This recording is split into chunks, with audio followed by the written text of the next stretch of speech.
Weird. We can't all make declarations of hatred at the same time. Hi, everybody. There are dozens of us. Dozens! 你好中国只叫西纳，我爱更尊重中。石油账。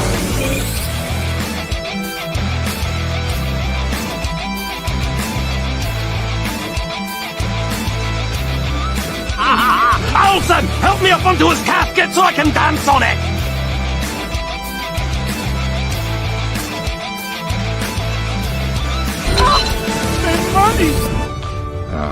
I don't care. But how did you ever find us? Oh, easy. We just read the screenplay you left us.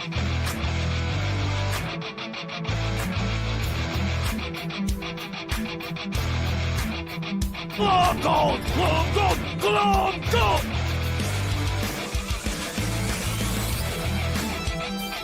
You get nothing! You lose! Good day, sir!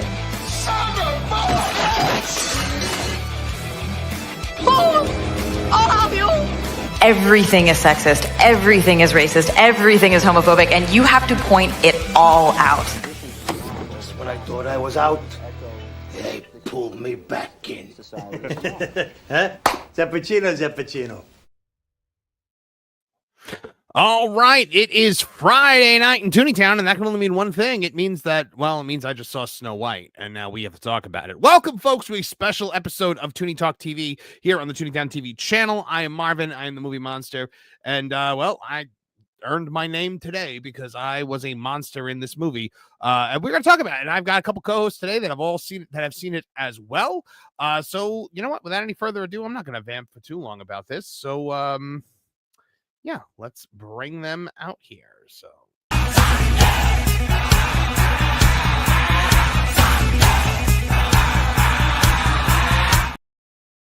Nolan Thunder is here.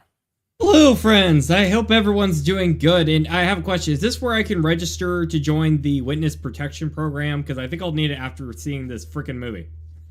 Yeah. For those of you that wondered about us starting 3 minutes Oh, late. I see. Oh, it was no one's fault. Oh, okay. I'm sorry. Well, then, problem solved. I was the first one here, bro. Yeah, no, it actually wasn't Nolan's fault. But we're not. It's not just the two of us.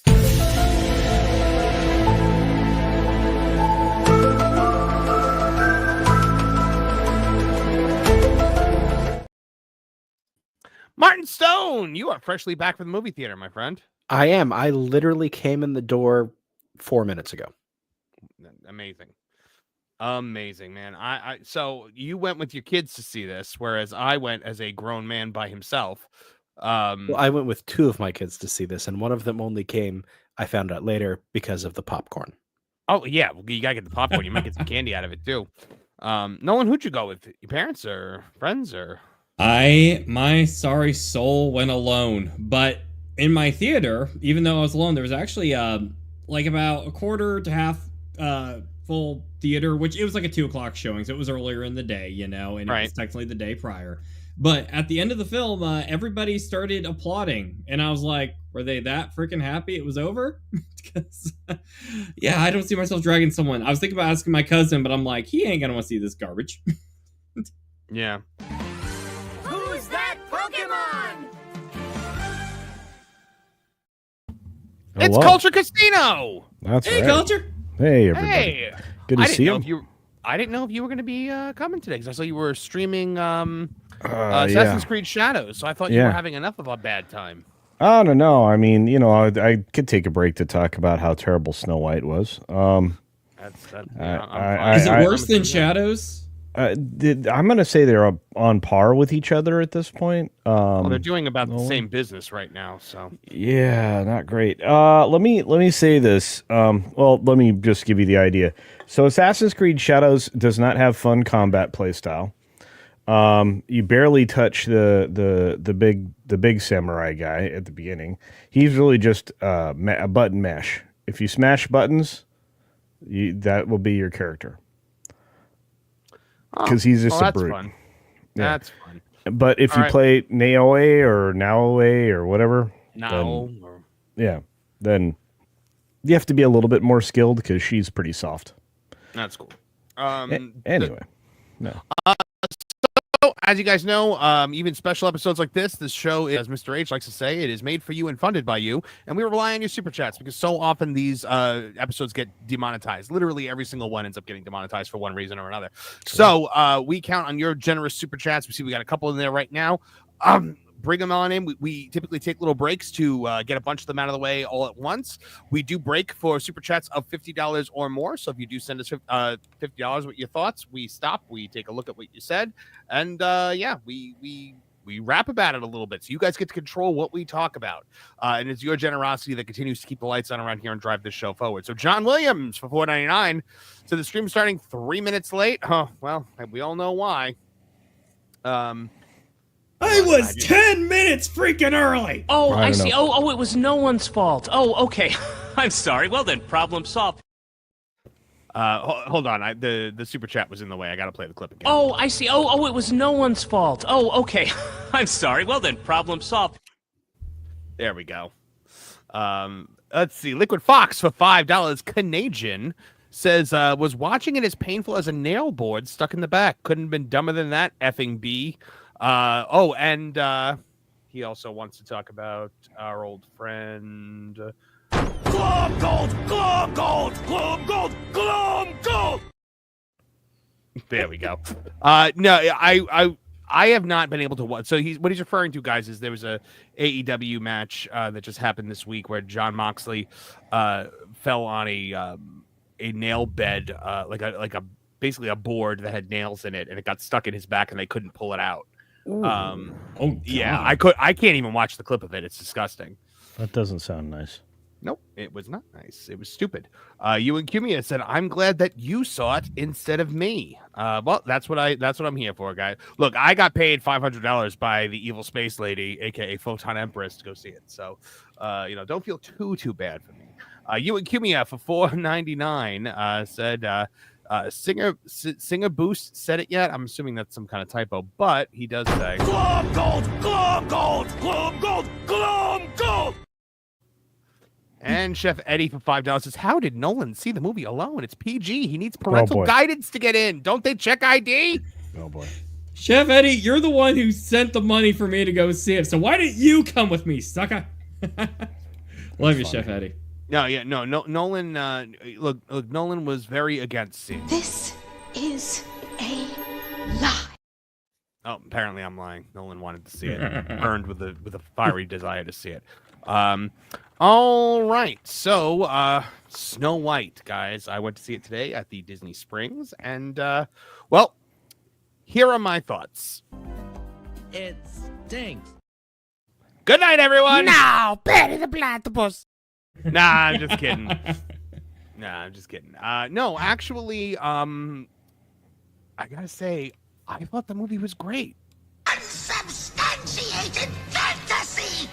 Lies! Lies! Lies! Okay, you got me there, Cobra Commander. I did not think the movie was great. So now you guys don't know where I'm coming from. No, I think I could sum up my thoughts actually pretty well.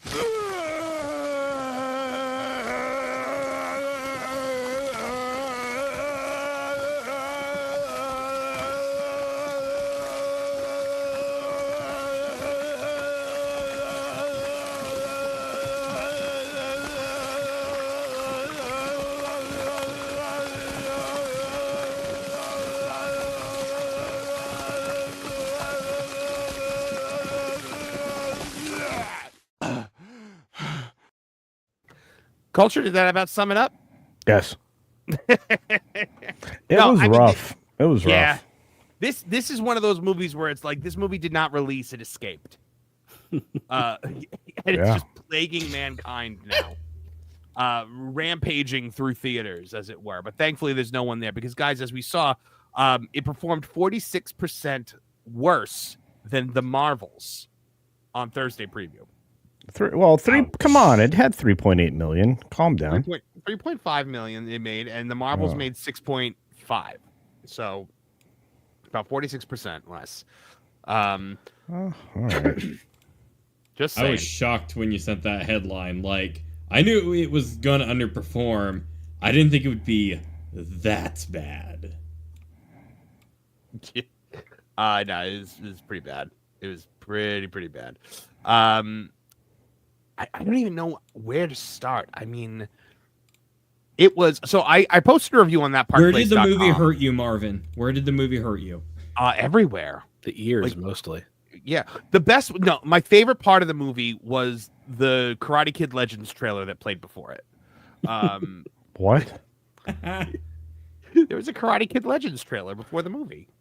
Yeah, my theater too. You thought that was good? It was the only time I experienced genuine joy. Okay. You clearly never watched Cobra Kai. I did. Oh, I love Cobra Kai. Is my favorite show. Yes, but weird, not karate, not thing. I'm never from China. Look, we're getting Jackie Chan without Will Smith's stupid son, so I'm going to count that as a win. I like Jackie Chan, and I so far I like the kid that's playing the main kid. He likes China too, so you know. Well, yeah, I like watching Jackie Chan do martial arts. Okay. So, if that helps. Does that help? Does that help you? So yeah. Also the Lilo and Stitch trailer played in front of me. What trailers did you guys get in front of yours? Because I got that too. Yeah, I got Lilo and Stitch. I got Karate Kid Legends. I got Smurfs. The Smurfs. Oh, you poor soul. That looks so bad. I can't believe they're doing the same exact plot as the last Smurfs movie, where they fall into the portal and end up in our world. Right, but this time they're explicitly using the word Smurf as a swear. So there's that. Yes, right. They're doing the Family Guy joke. Are you smurfing kidding me? Not a smurfing bit. No, not one smurfing bit.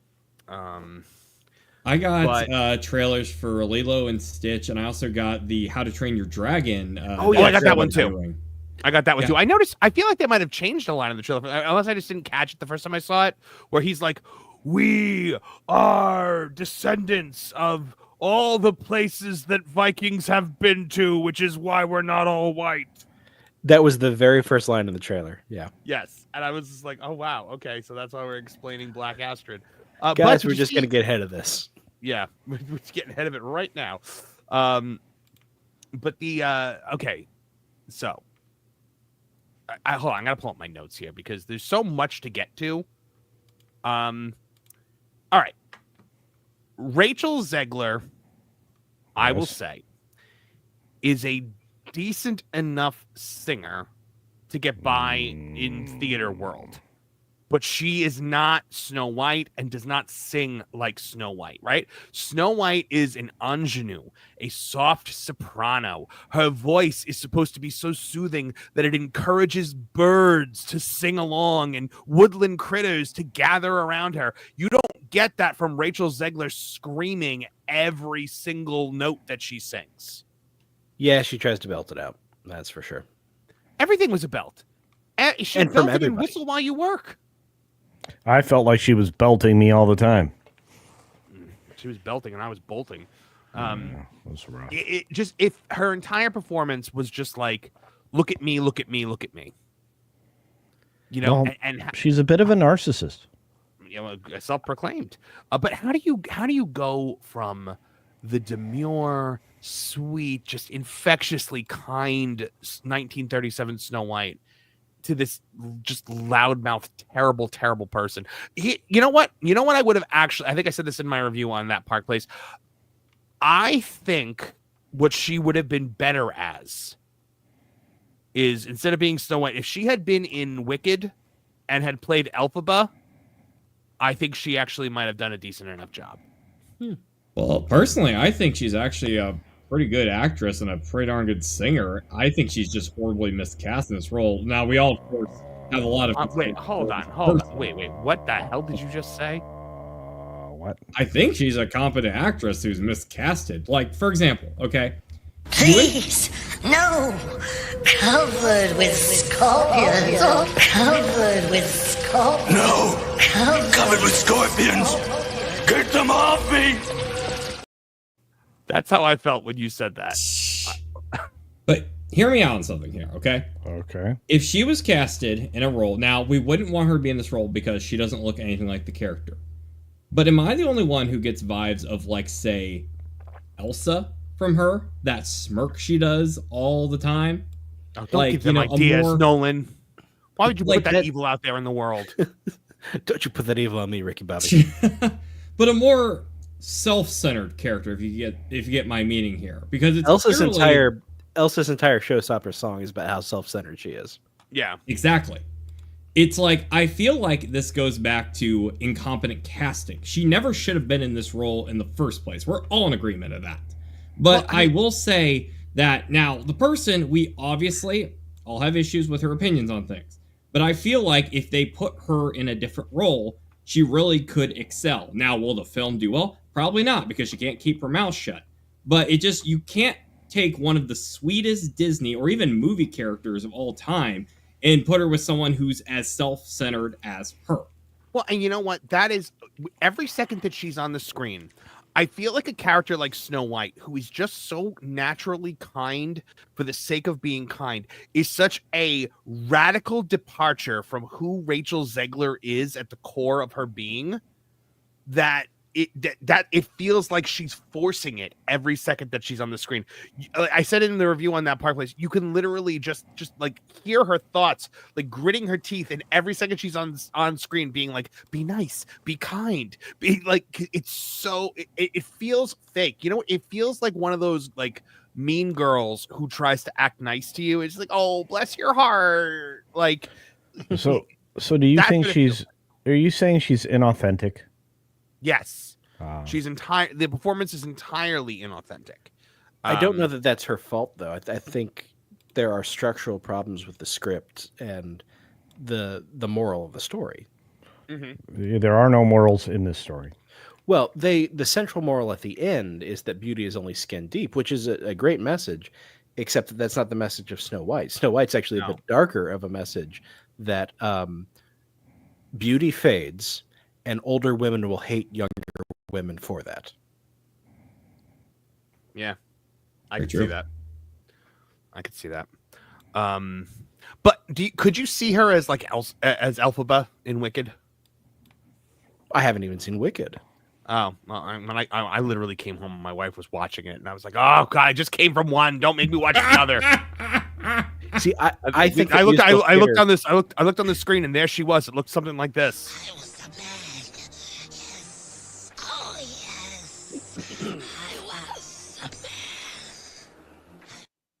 Cynthia Erivo special. I think that musical theater has been in decline since Gilbert and Sullivan broke up. Okay, that makes sense. And it's been precipitous since the 70s. Mm-hmm. Yeah, well, musical theater all became about like screaming at everybody. Right. You're not getting ingenue leads like Lori from Oklahoma, or Where the Wind Comes. Yes, or even Maria from West Side Story, who Rachel Zegler did play in a movie. I just met a girl named Maria. Oh, yeah. Is the name feeling the same to you? Yeah. And what's the oldest of the Von Trapp kids? Liesel, that's it. Yeah. The one who's 16 going on 17. Yeah. That song is multi-layered. Well, but it is of its time. Yes.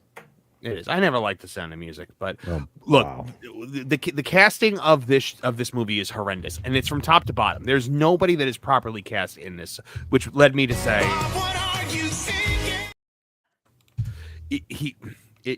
Bob Iger. This is just an absolutely terrible casting. I see our friend Erica from Hanging with Erica and Raph is in the audience. Hey, Erica, did you see this movie? She did. And she if did. so, okay. I'm sorry. If so, I'm sorry, but I'm also going to send you a link to join us. If you'd like. Okay, so look, my problem is that this was all over the place, and apparently you have to be a super meanie face in order to be good looking.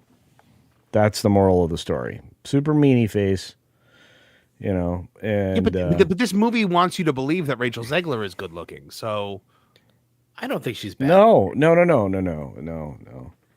I did think See, it was the mirror. funny The mirror decided to change the whole moral of the story at the end about fair and good comes from within. And while a great message, it means anybody else who'd been the ruler of the kingdom was a schmuck and not a nice person.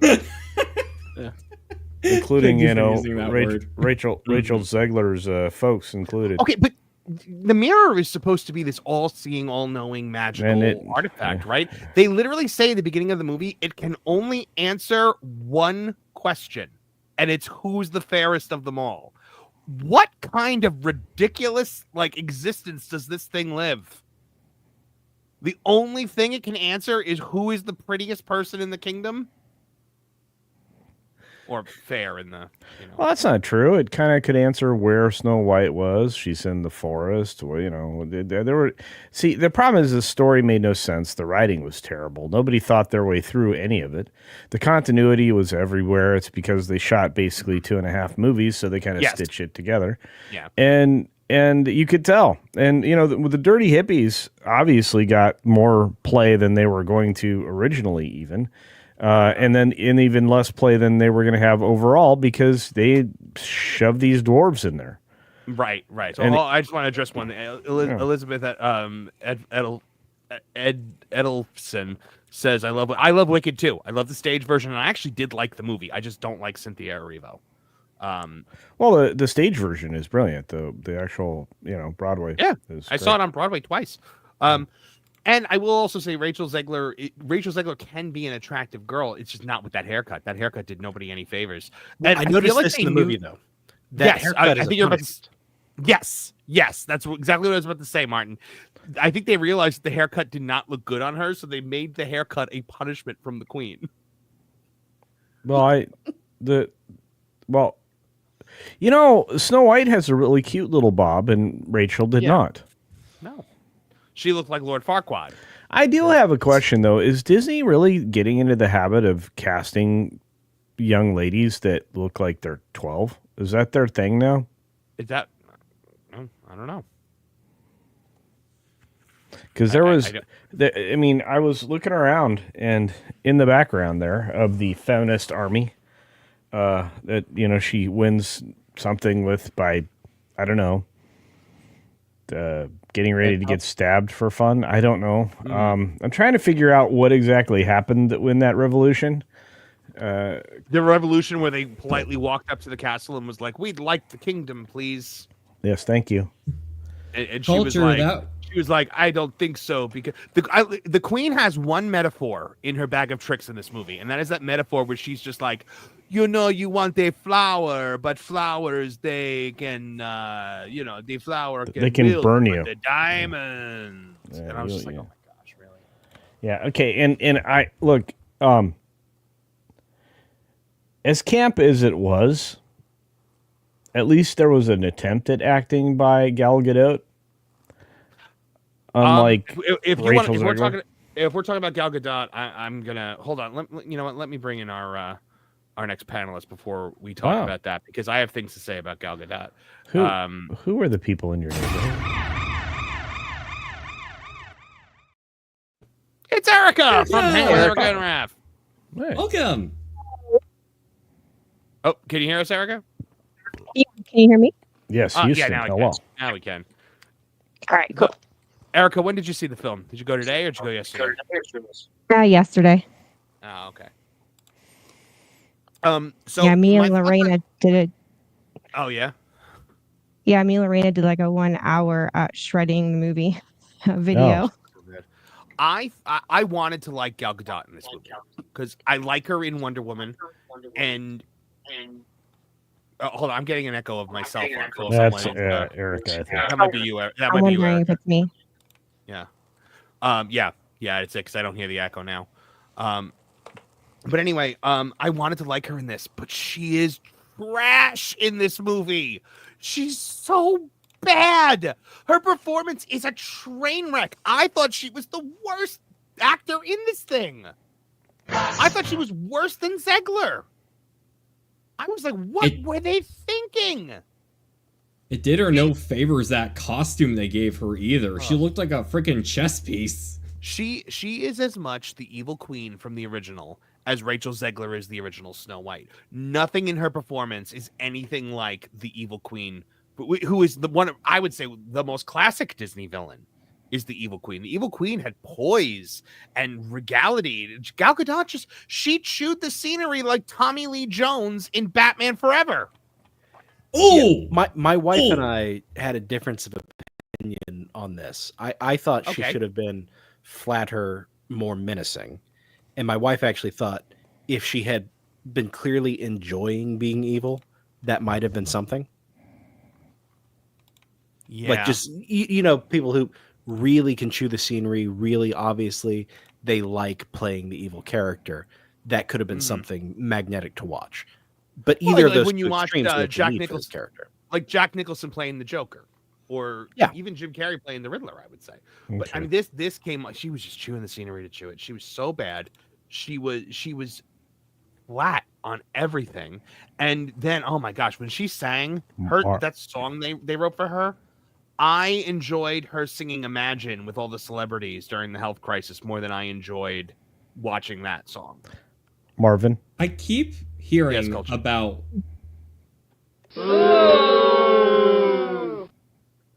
Did you liked her in this? I thought it was fine. No. I think that she was probably put upon to do a lot more because there was so little being done around her. I think that the writing did not do her or anybody any favors. It was so bad.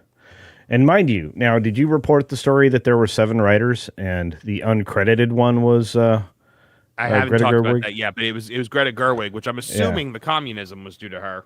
Oh yeah, because this kingdom is a straight up communist kingdom. Well, and you know, you have to remember she's girl power, you know, fantasist. 7 writers. Yes. So Gerwig was dopey or grumpy? I don't know. A lot of 7s in this one. Mm-hmm. She Erica, did good. Yeah. I thought she did good overall. It was just the number that she did this song. That didn't land well. I did not enjoy the reprise of that either. Well, especially because it was during the transformation, which is one of my favorite scenes from the original Snow White, where you had such remember like a blast of wind to fan my hate, a thunderbolt to mix it well, and we just had her singing that stupid song again. And that cackle from the original is so good. Oh, so good. Well, I was singing Arabian Nights, so I don't know. Well, as bad as I thought Gal was as the queen, she was way worse as the hag, which thank God she's only the hag for like 10 minutes. Because the apple subplot, first of all, the queen is sending her soldiers into the forest repeatedly to find Snow White. They can't find her. Or you know, like they never find her when she's at the dwarf's cottage. She goes in there as the hag and makes a beeline right for that cottage. I think the vulture is leading her. I think we're supposed to. Why didn't you send the vulture with the soldiers then? Because they're not magic. You don't know that. I don't know that. Yeah, nobody does. He may be a magic man. We don't know anything about this world. Did you realize not only did they fail to do character building, they didn't build the world around it? No, not at all. Oh yeah. You were like, what? The only line they had, Erica, do you remember? She was just like, she's like, my parents always said this forest was magical. I'm like, and no, I'm sorry. The dwarves are not supposed to be magical creatures. With magical powers, they use the magic powers in the mine, and then they never use them again. Yes, but they didn't really do much mining. But they dig the whole day through. For what? Plastic jewels? because it looked Yes, like plastic. and hey, exactly. That was exactly almost parts of that were 1-for-1 of the Seven Dwarfs Mine Train at Magic Kingdom. Mm-hmm. Yeah. Anyone else feel like the dwarves were the attraction. worst? The Anyone else worst? feel like the good?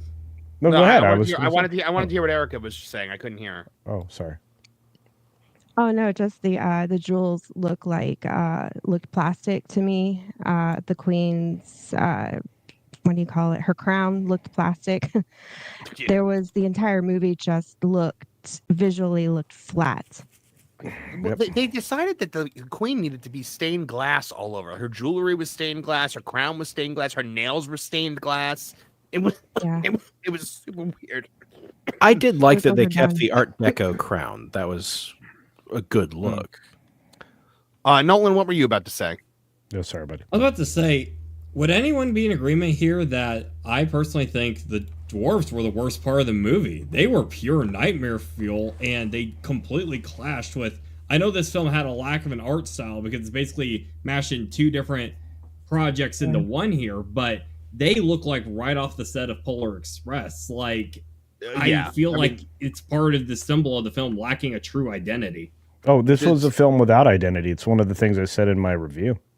Yeah, the CGI is ghastly, and yes, you're right. It does lack identity. The only time though that I smiled throughout the entire movie was when they sang "Hi Ho" in the beginning, because I was like, I know this song. It's nice, and it actually sounds like the song until they changed the lyrics around. But that was the one time where I was like, I thought they were singing to Rachel. Hi ho. You thought there was a comma? Hi ho. Yeah, wasn't it? Was I the only one that was? I was waiting and kept waiting for them to whistle.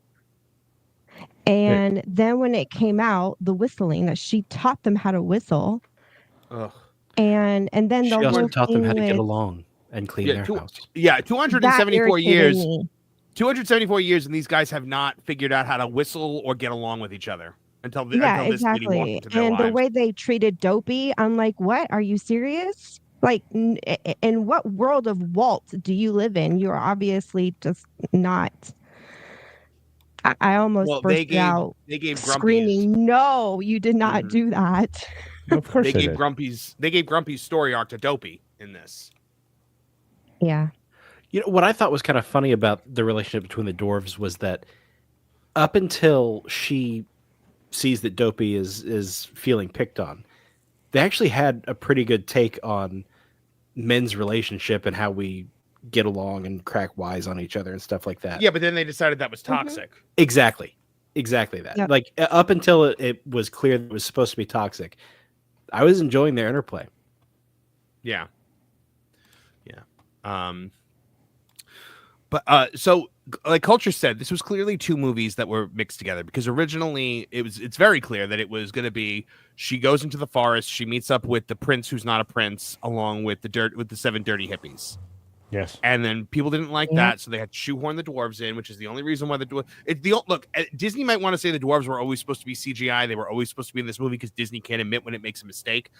But I have to say, if that is the case, then there's no forgiving the CGI on those dwarves if they had years to do it. The only viable explanation that the company that created Thanos created those dwarves is that they had like a week to do it. Also, do you think they deep faked Gal Gadot's face as the old woman instead of doing a proper makeup job? It's possible. There was something weird about it. First of all, it didn't look like the old hag from the cartoon, and that's such an iconic image. I thought they were at least going to try to duplicate it. Well, I think because of her nationality and heritage, if they gave her a giant nose, that would have read really bad. You're right. I will say that it looked like they asked either Sharon Stone or Meryl Streep to come in without makeup. That's what I think it is. By the way, either of them would have been better as the evil queen. Well, I mean, did you see Devil Wears Prada? I did. Yeah. Yeah. Yeah, I didn't mind it. No, I have no complaints. I was just saying that, or just thinking that I was like, well, that would have worked. Right. Absolutely. But the evil queen was evil because we're told that she's evil. Snow White is kind because we are told that she's kind. Her father is good because we are told that he's good. We know that she's sad that her mother died because they say that she's sad that her mother died. We don't actually see them being sad about it. The whole movie just it's just exposition after exposition. It tells you everything. It's just I hate it. I hated it so much. Did you notice the king never Cinderella spoke a live word? Action. Hold on, one at a time. Erica, what was that? That at least with the Cinderella live action, they went into the back. They brought in a little bit of a backstory to Cinderella's parents and how they both passed away. Yeah. I thought we were going to get something like that in this, but nope, not at all. Well, Martin, what were you going to say? I was going to say, did you notice the king never actually spoke a word? Every single word he had was sung. Yeah. Yeah. Yeah. Every word he said, every word he had was sung. I did notice that as well. Look, they had to fix so much in this movie. I don't think they had time to fix like any of the leadership presence of the king or anything else. The intro musical number was like one of the worst things I've seen and heard in film in my life. Things grow in the land because they grow. Everything That was grows. basically a rehash. With that song in my head. Yeah. That song was Everything basically a grows, rehash of the share Moana everything. Island song. Yeah. Yeah, except in Moana it worked and it was good and it had good lyrics. This felt like a USSR propaganda video about like everyone lining up in the town square for like the crops and the pies and stuff like that. And I'm like, this is a bread line. Like when I saw, I was like, they're doing a bread line. Oh my gosh, I can't with this movie. It was just straight up communism, and like every word they said was it was all capitalism bad, communism good. Which champagne socialists through and through, just stupid Marxist crap. Real Rain 89's Lena Headey would have actually been good. Sarah Michelle Gellar would have also been good. Literally, Gal Gadot. Look, I think she's a nice lady. I like her as like a person. I even liked her in the first Wonder Woman only. Didn't like her in Justice League. Didn't like her in the second Wonder Woman. But she's not a good actress. She's not good. Her accent is way too thick. Her face is always blank. I just don't think she's very good. And this is a role that needed a lot of acting to really portray the gravitas, that it should have been. And so she meets the dwarves. She leaves the dwarves. She finds the 7 dirty hippies like she was originally supposed to in the script, and then goes back to the dwarf. Like when the dwarf in the 7 dirty hippies meets the CGI dwarfs, that was weird. Yeah. Especially with, please don't take this the wrong way, but especially with Peter Dinklage, like someone who actually has, dwarfism, you see like what we were originally expecting, a lot of, little people actors, portraying the dwarfs, give him an opportunity for that role.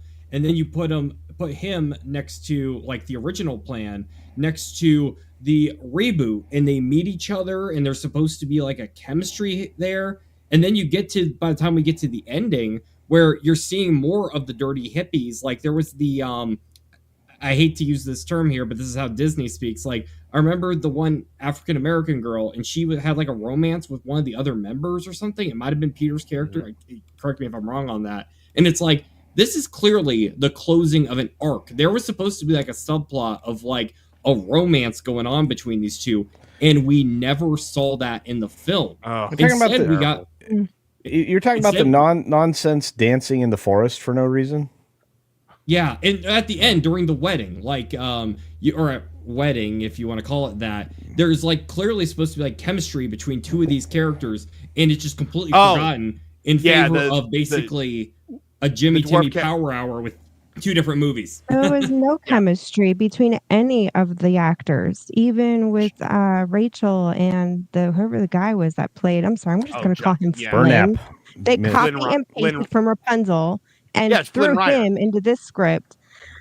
Yeah, basically he was there to be the True Love's kiss delivery system. That was. But I do want to go back to something. Nolan, that was not Dinklage. Yeah, no, Nolan, that was it. No. Dinklage is the guy from Game of Thrones. He's the one that, look, Disney was all excited because they were going to cast 7 little people in the role, and this is what happened. That I really like this boy, but his dad. Whoop! Look out! Sorry there. Didn't realize how long it had been since old Dumper did his business. He'll be. Peter Dinklage dumped all over it. He said, like, no, like this is backwards. How could you do that? All because, in theory, he didn't want more people coming up the stepladder behind him, so he kicked it down behind him. Okay, yeah, no, I knew he was the one, the shorter one and such, but what I meant was, like, whoever had the chemistry with the one woman, I couldn't remember if it was character or not because how forgettable it was, but I know that they were trying to kind of put 2 of them as a couple, and it just seemed very out of nowhere, like there was a missing piece of the script. No, the dwarf guy and the black girl, and because there was one line earlier where Snow's like, "Oh, I think you guys like each other," and he's like, "Oh, I don't know," and then in the end they're like kissing, and he's like, "Yeah," and I'm like, "Okay, this was dumb." Like, or like his thing with the crossbow, like that felt so unearned. Like, I'm assuming that was supposed to be like when the 7 dirty hippies were supposed to actually be the dwarves. Like that was going to be a bigger part of things. It was just, how about that last shot where she's in the throne room and the prince is standing there and with the CGI dwarves behind him, and it's very clearly supposed to be the 7 dirty hippies behind him, and they removed them. I personally believe all of the reshoots took place at the cottage, or at least a vast majority, because I was studying when I was at the theater about how, because take, for example, the first appearance of the dwarves. They Family Guy cutaway over to the song, about being in the mine and all that. And then, as we know at the end, the dwarves are so far removed, except for, that standalone scene. When they're actually, dancing around and stuff, you see the camera panning, so it'd be a lot harder for a CGI artist to, integrate with the actors. I think whenever those reshoots happen, it was all at the cottage, and that was also when they reshot Zegler, cleaning up, teaching them how to whistle. I don't think any of the reshoots impacted like the castle or anything earlier on. That's my little theory. Yeah, no, they definitely added the dwarves into that final, scene where they storm the castle, quote unquote, where like you see the dwarves like sneaking into the castle. And you're like, oh, well, they're going to have a big role in this. They don't. They just stand there. And also, given the magic they have when they touch the stone and it comes alive. And, if they had done something like put their hands on the castle and the veins of minerals in the castle lit up and did something, that would have been a payoff. And like they won because Snow White was like, "Hey, soldiers, I remember your names," and they were like, "Oh, you do? Okay, we won't." By the way, did you notice that Jonas pointed this out to me? Every time that the evil queen orders someone to kill Snow White, it's a black guy. Yeah, I heard that. and they don't do their jobs? And they don't do it. They don't get it done. But what is Disney trying to tell us? Racists. Yeah, seriously, Disney, what the hell? Yeah, an attempt not to do that. They sure as hell know how to offend. Yeah. Let's get a couple super chats before we move on. Retosaurus for $2 says, "I still think Jurassic World Rebirth will be far worse than this." I mean, those Jurassic World movies are just, the first one was good, and then it's just been straight down the gutter from there. Real Rain 89, member for 4 months, says, "If you had to watch Snow White again or a John Moxley AEW best of, which would you choose? That's how we know your true feelings." That is a rough one. You know what? With the John Moxley one, at least I can watch him hurt himself, and I'm slightly amused by that. So I probably pick John Moxley at this point. Oh, this was not nice. I know this was an hour and 40 minutes of just misery. I mean, I had a respectable cheeseburger because I was at the dine-in theater, and I was just like, I got a cheeseburger, I got mozzarella sticks. Like this part of the movie is fun. I was in a comfy chair. All I needed was a blanket. I probably could have fallen asleep, but yeah, our theater had kettle corn, so that was the best part for me. I do like kettle corn. It reminds me of the fair. Regina Sharp for $5. Go ahead. I was going to say I would 100% order off a menu the respectable cheeseburger. Yeah, I would too. Marvin, I'm glad you didn't fall asleep in the theater because knowing your job, you would have had to watch the movie again. I know. I would have had to do it all over again. All right. So Regina Sharp checking in saying, dang it, I'm late. Tardiness upsets the one and only. Glom gold! Glom gold! Glom gold! Glom gold! It's a running gag for those of you that are not all always on Tooney Town TV. Tyler Galasinski for $4.99. Soon I shall be home. Soon I have in my possession my precious Tooney Town wrestling shirt of our tribal monster chief. Oh, fantastic! Well, I'm so glad to hear that, Tyler. I gotta get mine actually. We did put our first Tooney Talk Wrestling T-shirt out for sale. Yeah, there's a QR code and all that other fun stuff. So yeah, we will have Tooney Talk TV shirts soon as well. Awful and I are working with our partner, our merchandising partner on this to get designs ready for you guys. So BPE actually wrote something in his super chat today instead of the BPE special. Usually it's just $20 and no message, but he said thanks for watching so that I don't have to. You're welcome, BPE. Thanks for saying something this time. I like hearing from you. Is this like the Snow White twist, where it's actually he can speak at the very end of the movie and he's it's like, oh god, it's like Dopey, yeah, right? We're not calling you Dopey, BPE, but that's what happens with Dopey in the movie. I have to tell you, I was irritated at that. Oh, yeah. I'm going to teach him how to whistle. It'll help him be able to talk. Oh, I'm like, this sucks. Liquid Fox for $2 Canadian says, compared to Gal, Rachel looks like a foot. Yes. Tyler Galasinski Nah. Tyler Galasinski for $4.99 says, I take the Snow White version of Once Upon a Time TV show over Rachel. Yeah, I mean, I liked Jennifer Goodwin as Snow White because she wasn't the Disney version of Snow White. That's like I can handle the warrior queen versions of Snow White or the bandit versions of Snow White. Warrior queen. I can handle those because they're not supposed to be direct remakes of the Disney version of Snow White. This was supposed to be that character. It's a different character than the one Jennifer Goodwin played. John Williams for $1.99 says Cynthia Erivo going, monster. I was Elphaba. Elphabas. I gotta play the clip again. I was the man. Yes. Oh, yes. Cynthia Erivo. She comes from. I love when we get new clips. Let's see. XJ Cherokee Bear for $5 says, do you think Snow White is in the running for winning next year's Razzies for Worst Picture and Worst Actress? I think so, but I don't know who would win in a race between Gal Gadot and Rachel Zegler for that award. But you know who might know, guys? A good friend of mine might actually know the answer to that question.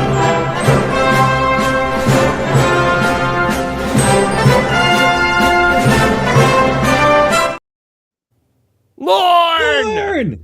You weren't supposed to bring me in yet. I was trying to sneak in. Oh. I'm still trying to get logged in. Give me a minute. All right. Do you want me to remove you before that, or? Yeah, remove me. I'll tell you when you're back in. All right, cool. All right, so guys, spoiler alert: Lorne is here, and he's going to be coming in soon. All right, we'll do a couple more super chats in the meantime. Liquid Fox for $5 Canadian says, I saw someone compare Gal to Raul Julia as Bison in Street Fighter. I have extreme doubts about that since Raul made Street Fighter watchable. He was fit. No, nothing like Raul Julia in Street Fighter. Raul Julia chews the scenery and makes it good. Whereas it's like him and Terry Silver really enjoy being evil. Yes, of course. All I know is it may have been a special day for you, but to me, it was a Tuesday. That line didn't have to go so hard, but it did. No, it didn't. It didn't. He went. It had to go that hard. Come on. Tyler Galasinski for $4.99 says, come on, Marvin. You really think it would be allowed to have the Dwarves be bigger stars than Rachel? Did you think the Dwarves were Triple H? No. Yeah, you make a valid point there. Real Rain 89 for $2 says, I said it last night. Disney is going to make Kathleen Kennedy the CEO. Oh, my gosh. If that is the decision that happens, the only thing I have to say to that is, what are you singing? I love that clip. I would also say, you dullard, you dummy. And if they decide to do that, then they are Fools! Idiots! Imbeciles! Okay. Sorry. I went a little clip happy there, guys. I just love our clips. I love them. What can I say? I'm guilty of that. All right. So moving on.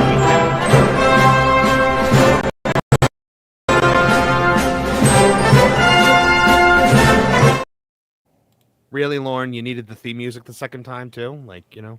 You can kick me out and do it again if you want. Now, Lauren, catch up with us here, buddy. I know you saw this movie. I heard your speech about this on Pro. Honestly, the best thing to come out of this film is the story that you told last night. But just give us your thoughts on this. Well, it's a really weird one for me because, like I said, I don't like the movie, and that's kind of obvious, you know. I'm obviously not the target audience, and I think that it does a lot of things wrong. On the other hand, the way I was kind of looking at it was that if this was just dropped directly on Disney Plus as like a Descendants level production, I don't think anybody really would have had to have a whole lot to say about it, you know. I also feel like if they hadn't, a big part of the problem for me, besides all of the various story problems and the ideology that's behind this, all of that stuff, I think trying to do a live action CGI mix is a real problem. I think had this been fully animated, it actually would have worked a lot better. So it just hit me in a really weird way. I think in one way, I was so not wanting to see this movie that it actually was just excessively average, and so it didn't hurt me as much as I was afraid it was going to. But it's not a good. Go ahead. What did you think about Zegler specifically? Okay, this is another part that's kind of hard to talk about because it's like what I was trying to say last night is that when I review a movie or when I go to see a movie, I have to try and forget everything that I know about it. You know, I have to separate the actor from the role.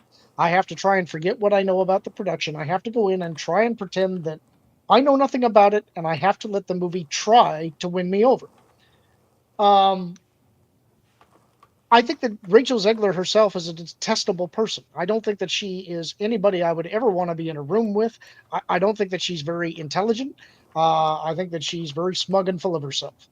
Mm-hmm. For the role of Snow White, I didn't believe that she was Snow White. A lot of it is because I thought that she was almost trying to oversell it. She's trying to be too kind and good and nice, and at a certain point, it's like nobody is that sweet. It's fake, it's fake nice. It feels like one of those like popular girls in high school who like is just the worst human being on the planet, but wants everyone to think they're nice. Yeah, I've heard that called Minnesota nice. But what I would say is that her singing voice was a lot better than what I thought it was going to be. So I thought that when it came to the musical numbers, she was fine. I would say that my argument for this, and I said this earlier, and I wanted to get your opinion on that, Lauren, is I thought that her singing is fine for what it was, but she was not. That's not how Snow White sings. Snow White is supposed to have such this melodic, soprano, gentle voice that encourages, that has the woodland creatures like flock to her and the birds sing along with her. You're not getting that from her screaming, belting every note. Well, one of the things that I mentioned last night is that I have not seen Snow White since I think I was in 4th or 5th grade. And so I wanted to watch the original before I went to see this one, but I didn't get the opportunity. And so I can't judge it against the original because I don't remember the original well enough to compare. Right. And so that kind of hurts my ability to also fairly critique it. I'm sort of looking at it in a vacuum. I will say, I thought there were some things, and this is where I figured people were going to roast me, and everybody was saying, oh, you liked it. I don't like just going and beating up on everything. I really hate doing that because that's what makes people call you a shill or not objective. You know, I have to try and take it as neutrally as I can. There were some things I think people beat up on that was unfair. I did not think, for instance, that the woodland creatures were. I actually thought they looked fine. They were cute. I didn't have problems with some of the animation. The dwarves, I thought, actually worked a lot better than I thought they were going to. To me, I didn't have a huge problem with them outside of some of the story bits, like they were talking about last night when they're in the mine and their hands glow and they do all of that stuff, and that Right. never comes back around. But that is just a major sign that this thing went through major rewrites, major reshoots. It is a Frankenstein monster. If there had been a consistent vision and this production had gone off without a hitch, I think it would have been a much better movie. The other thing that I thought people beat up on, to me, way too hard, I thought was completely unfair, was actually what people said about Gal Gadot. I beat up on that. I thought she was terrible. I actually really enjoyed her performance because it looked to me like she was having a lot of fun. She was enjoying chewing the scenery, and I thought she had fun doing it. And I had fun watching her do it. I also thought that people were a little unfair about her singing. Now, I get that she's in a little bit lower register, and some of that is probably a little bit more difficult for her, but I didn't have as big a problem with it as some people did. But again, the main thing I say about this movie is I'm not the target audience. I gave it a 2 out of 10. You know, it's not great.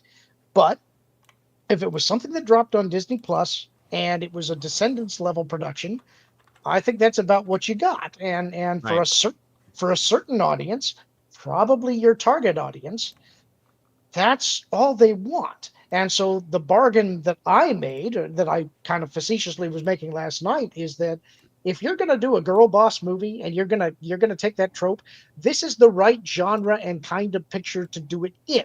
So you do it here. Don't do it in my Star Wars. If we can make that agreement, I'll leave your Snow White alone if you'll leave my Star Wars alone. But that can't be, Lauren, because they have to put it in everything now. Sorry, go ahead, Erica.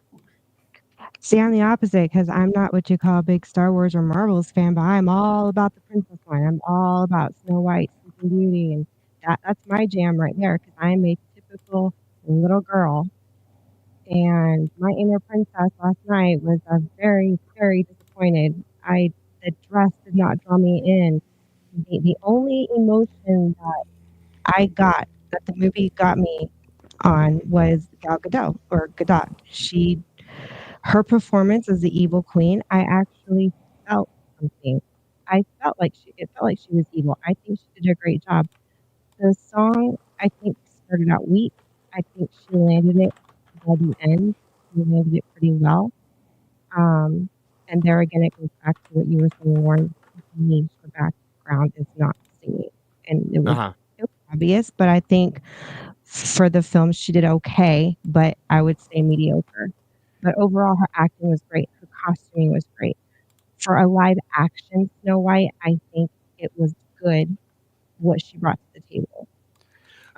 Everything that's in the movie, you didn't pull tears out of me. You didn't bring any romance feelings.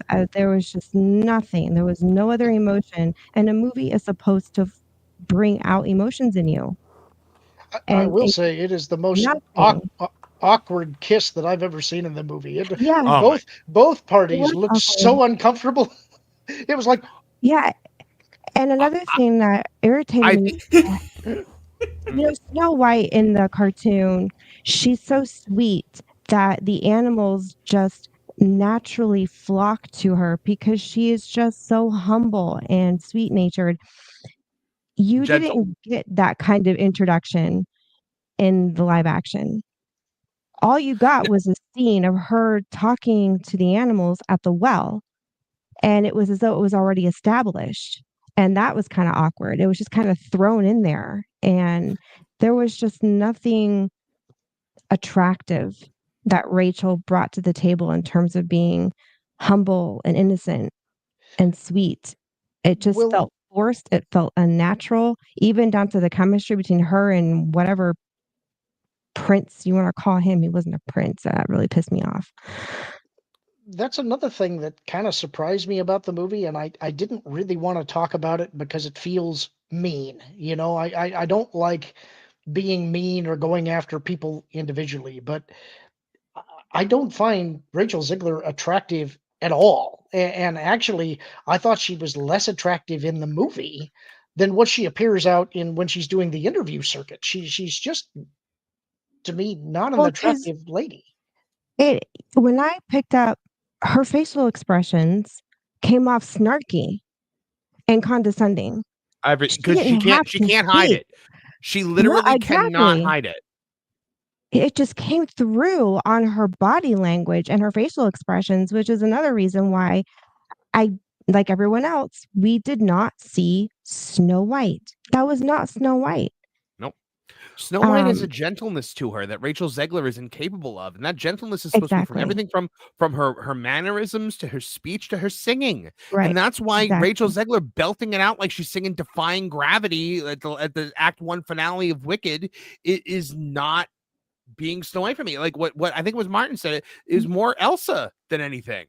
You know, it's way more Elsa, more Ariel, more Belle. Snow White is not that. No, You know, she had a very soft-spoken voice. One thing I want to ask, because it's like I had mentioned, I don't like musicals. Musicals annoy me mostly. There are a couple that I like. Every time they started singing, I started rolling my eyes. But there was a point in the movie where she was singing at the beginning, Waiting on a Wish, when I closed my eyes for a minute and I thought, this actually sounds a little bit like Ariel in The Little Mermaid. And Yes. I thought that the song was actually pretty good. In that moment, if I wasn't watching the movie, I could have fooled myself into thinking, this sounds like a classic Disney soundtrack. And that kind of surprised me a little bit. I mean, I Yeah, didn't but like the the song. I song didn't like the lyrics. It didn't belong in Snow White. I guess I'm just weirdly defensive of Snow White. That song was written to be sung at a million elementary school talent shows. Yeah. I liked Yeah. the song. I thought overall the music was pretty good. My only issue is that it was misplaced. The music would have been better suited had Disney just came up with an original storyline, an original princess that isn't pulled from any other legend or fairy tale. It's already been told from yesteryears or 100 or 1,000 years ago, but just come up with something from scratch. You're Disney. You're supposed to be able to do this. That is the torch that was handed to you that you are supposed to protect and Okay. preserve and keep it going. Everything you And- said, Eric, is correct. But what I'm going to say is this: I feel like the "Waiting on the Wish" song was actually left over from the film that flopped called Wish, and I feel like That's an And- interesting theory. yeah, Do you think that's actually true? Do you think that's where it came that's from? it I would haven't have made seen Wish, it but would now I'm have going to made watch sense. it. It would have made sense in the context of that film. Maybe that's just what most of those songs are going to be, especially with the terrible lyrics. But it was also out of place, Erica, because I want to reinforce what you said. In that that's not the music that they created was not based on things that you would have heard or around the idea that this was a song written in the 30s or the early 40s, the late 30s or early 40s. And so none of the songs that were added fit in. They were a lousy fit. So when you were feeling that, understand, you weren't alone, because I was in there going, this music is out of place. Okay. Yeah, I mean, if I heard it by itself without the story, I would assume it's actually, the music is good, the melody is good, but the second you place it with Snow White, it doesn't fit. Absolutely not. It doesn't fit. So here's another thing I kind of wanted to ask about to get the panel's opinion, because last night much was made of the fact that it's like, this feels like being at medieval times, and that kind of annoyed me a little bit because I like medieval times. Yeah, medieval times is fun. What are they talking about? So I don't know. But one of the things that I did think, and this goes back, I think, again to the live action versus animated component. It's like when they came upon the dwarves' house, I thought that actually looks pretty good. That looks to me like, okay, I'm getting the fairy tale vibe. This looks like a Germanic hut out in the woods. It's kind of beautiful. But then you go back to the live action actors, and every one of them looks like they're doing cheap cosplay. Every last one of them. And I'm not sure if it's the lighting or the way it was shot or if it's literally the wardrobe, but somehow it's a fairy tale is fake, but it's too fake for a fairy tale, if you get what I mean. Yeah. I think it's know the exactly what wardrobe, you mean. Lauren. Like the wardrobe department did Gal and Rachel no favors here. Like a good costume can hide a bad performance. Like people will tolerate a so-so performance if the costume is dead on to how they remember. The actresses already do not look like their characters. And when you put them in those basically, I don't want to say Amazon bought costumes, but costumes, that do not benefit at all from their scenery and are just there to look like the costumes for the sake of nostalgia, that is a major issue. And this is one of the few times where I'd be like, hey, you got to modify that OG costume to either update it or reinvent it or modernize it, because it just clashes and it makes the actresses look a lot worse than what they actually look. Well, And there was no reason for her. She'd been wearing that scullery maid dress since she was a child, the same exact dress. So there was no reason for when they went to pick apples that all of a sudden she was wearing this blue and yellow dress, other than the fact that this was the dress she wore in the Disney movie. And that could have been solved by a line from the Queen saying, give her a new dress, make it a special day, something like that. Yeah. Actually, that would have made the Queen even a little bit more evil. Yeah. That was actually one of the things that I wanted to take issue with the criticism last night, is there was much made of the fact that she had a spare dress that they used to fool the king's men, but that wasn't the case. That was not the exact same dress, and you saw the animals pulling those clothes out of a cart that was there. It was similar, but it wasn't the same. So that was something that they did cover in the plot. I think people just missed it. Yeah, well, I missed it too, because I'm like, why is she not running around naked at this point? Because that was her dress. You know what? Freaking out. One thing that I thought from the original that worked so well that they completely negated and destroyed for that stupid girl boss scene in the end was the death of the evil queen. Because I always found, even as a child, I appreciated the poetic justice in her falling off the cliff. In the fact that she dies as the old hag. Yeah. So, she makes herself old and ugly for this revenge, and then that's how she dies. Like, she never goes back to being pretty again. So but we how can't does it have happen? bullying anymore in these movies. Just like you can't have you can't have a woman, long for a romance, let alone a man's romance. Yep. Hold on. Let me answer this question, Lauren. So the dwarves chase her up a mountain, and it starts storming, and she tries to roll a boulder onto the dwarves to kill them, and lightning strikes the mountain, and the precipice that she's on crumbles, and she falls to her death. I'm so sorry I didn't watch the movie before I watched this movie. I really wish that I had time to see the original, because I remember I loved it when I was a kid, but I'm so far removed from it. I just remember images. In the original Grimm's Tale. Again. Lauren, go ahead. I was just going to say, I will. I just wish that I had gotten to do it before, so that I could do a direct comparison. In the original Grimm's Tale, when she eats the apple, when Snow White eats the apple, the queen goes back to the mirror tells her she's the fairest in the land.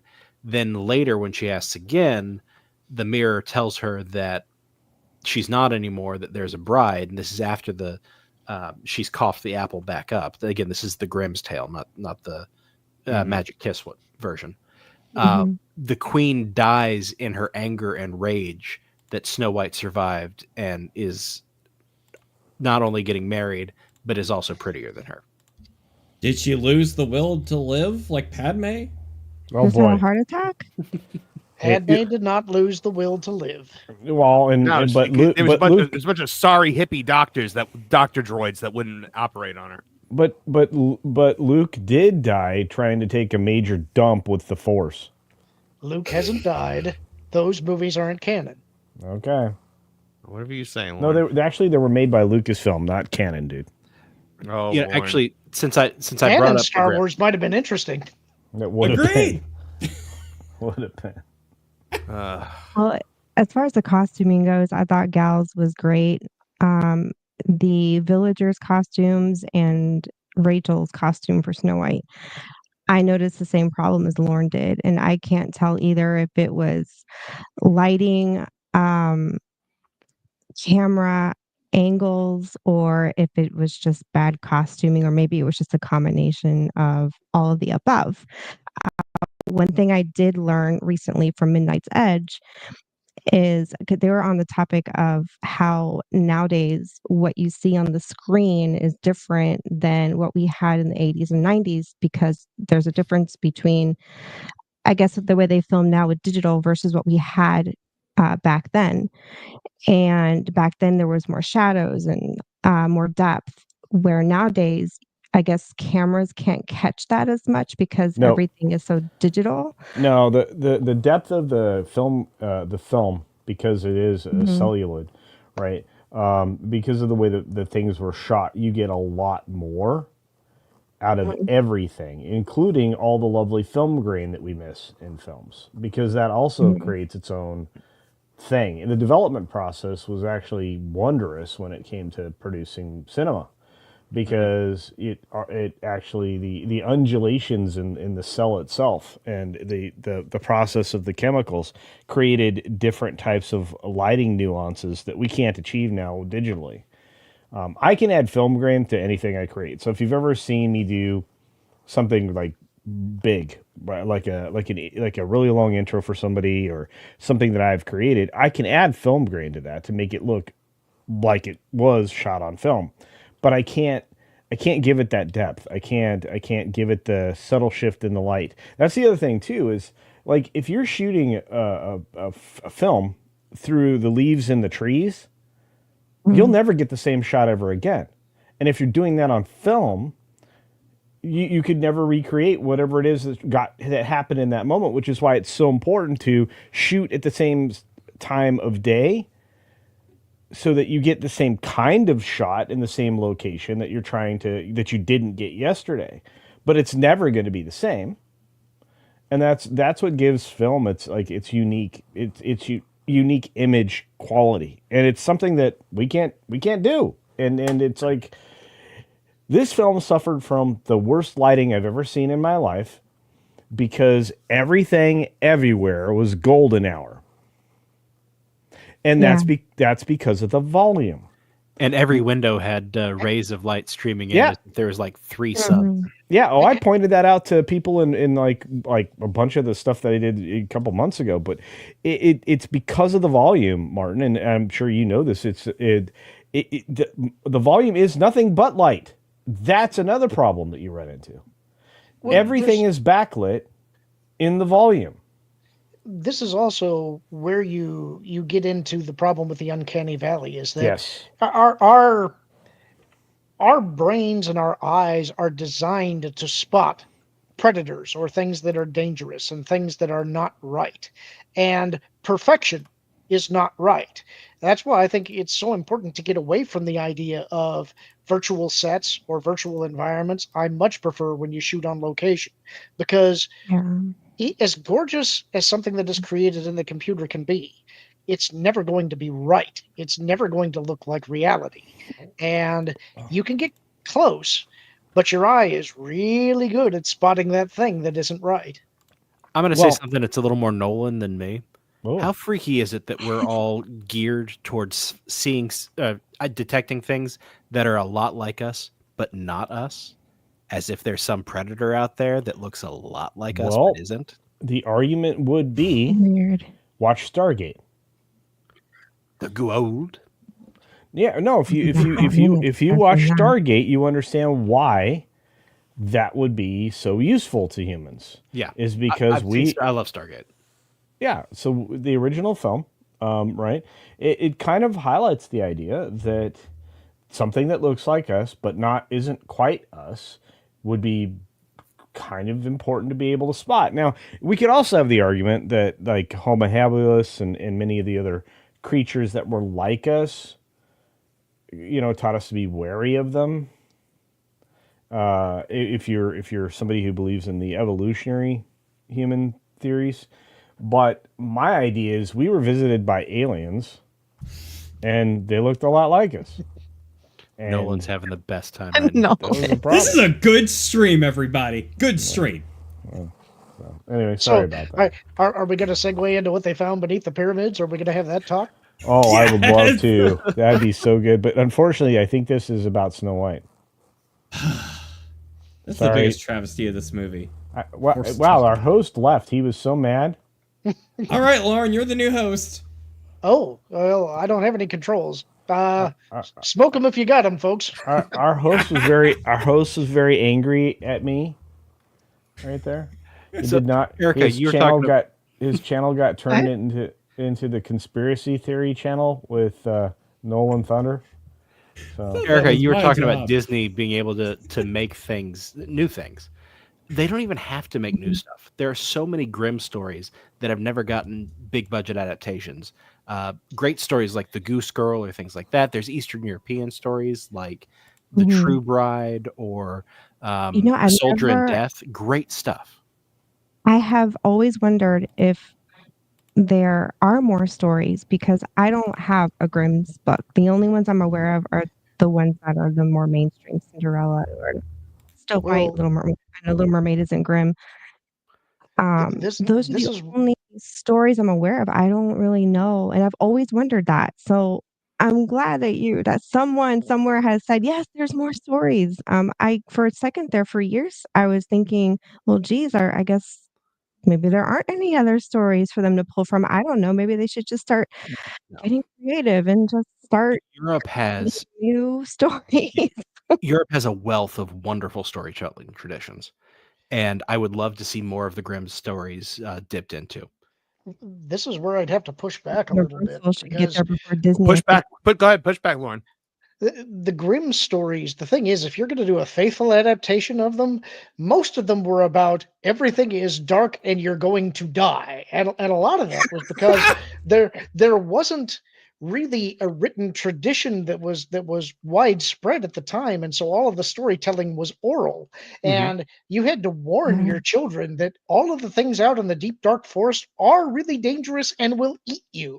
Right. And the other problem with them is that it'd be like coming into our culture today, if you don't understand memes, is that there are so many cultural references that you wouldn't understand because we're not in the 1600s Germanic village.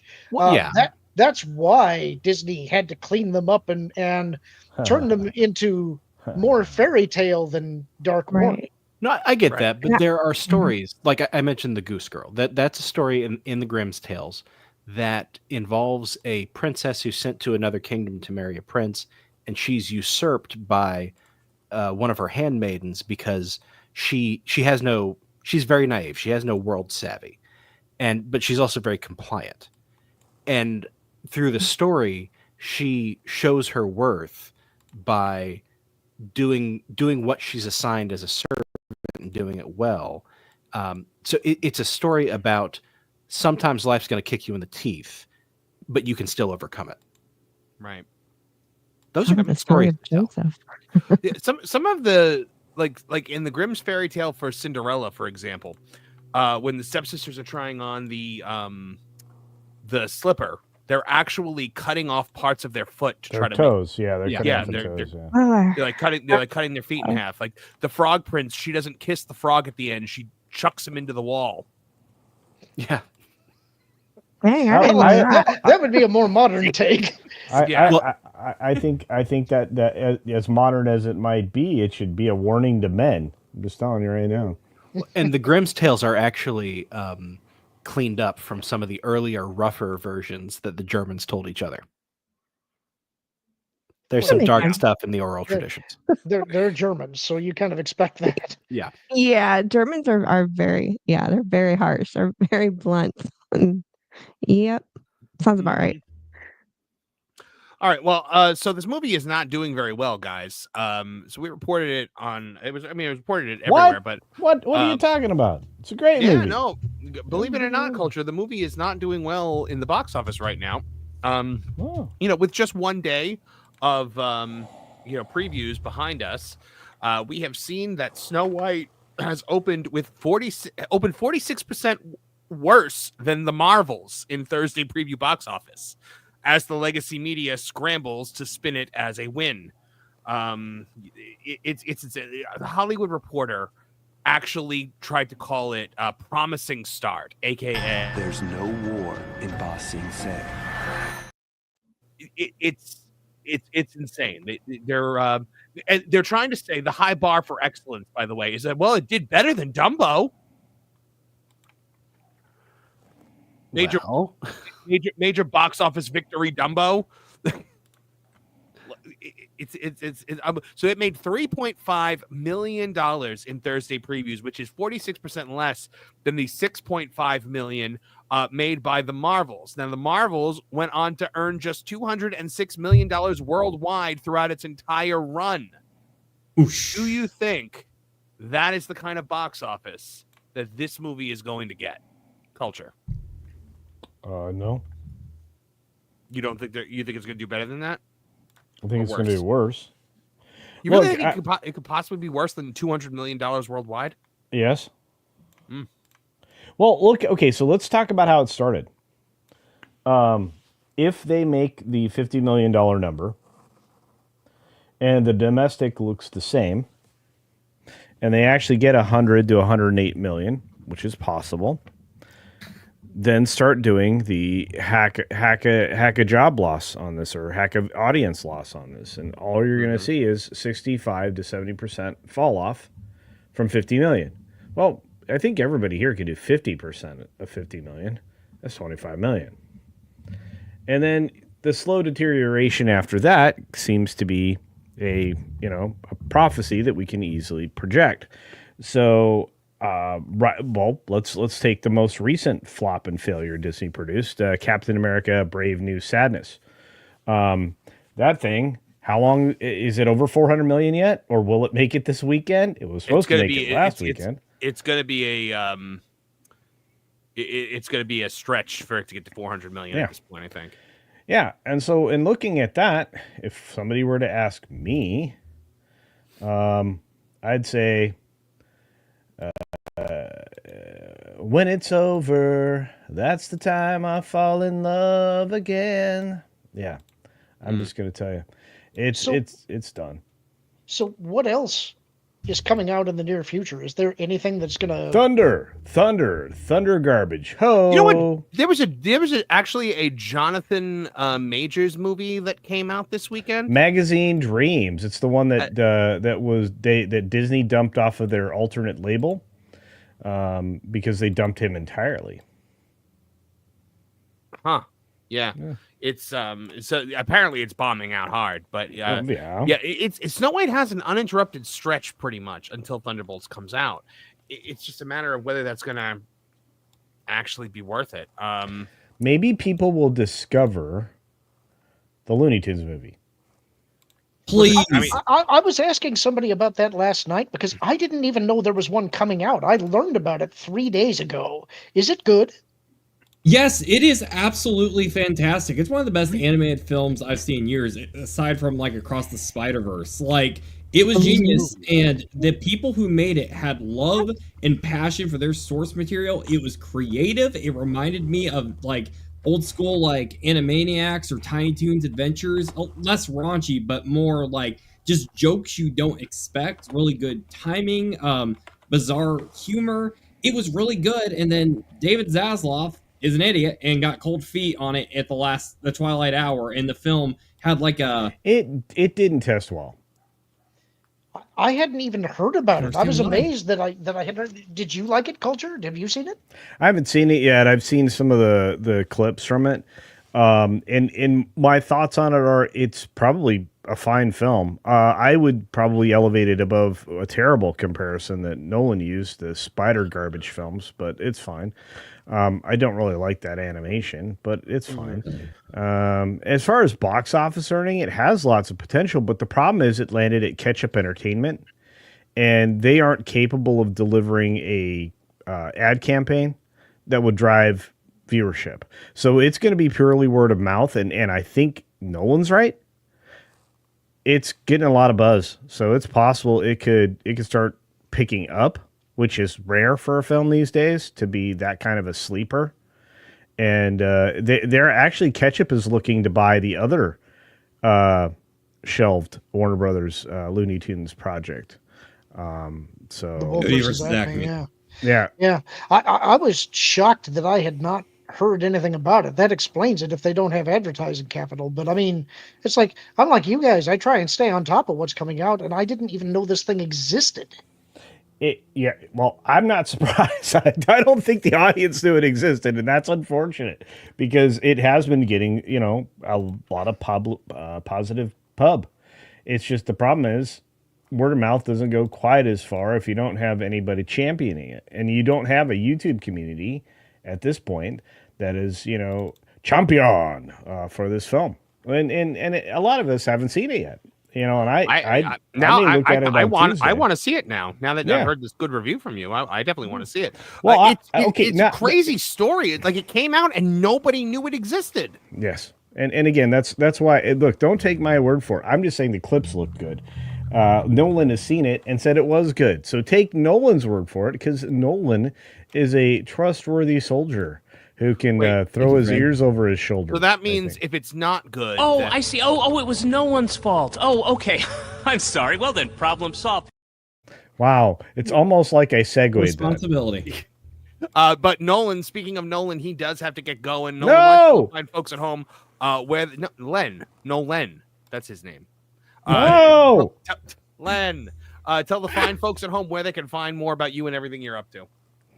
If you want to see more of me going off about conspiracy stuff like we were about the pyramids while Marvin's gone, you missed that part.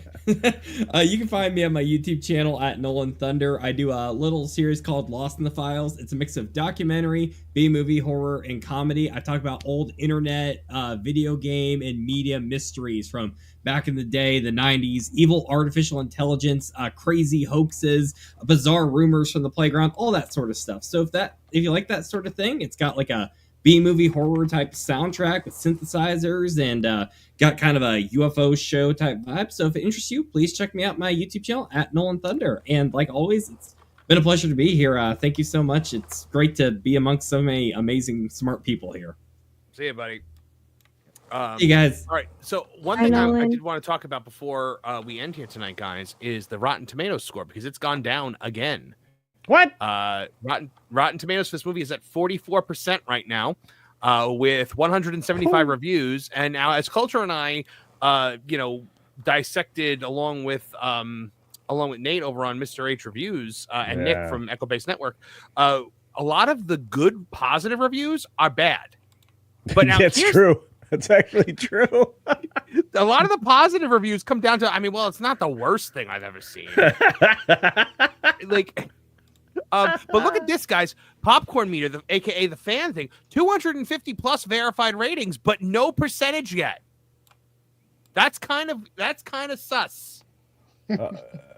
Are they withholding that information? My guess is I have a feeling it's been so overwhelmingly negative that they're trying to give more time for positive reviews to push it up a bit, because Rotten Tomatoes does run cover for Disney. Oh yeah. Yeah, come to think of it, there may be a lot of people like me who are going to be taking little kids today or over the weekend, and they're wanting those people to review. Right.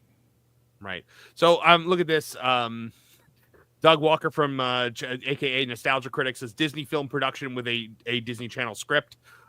Breaking news: Snow White killed by 7 dwarfs.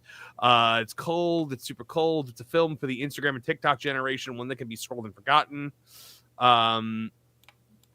Here's what this guy. It says, if we forget, this is a positive review. If we ignore all of the reworkings, which is a lot to ignore, and focus on the artistic and substantive changes, this new Snow White isn't among the worst live action adaptations of its animated classics.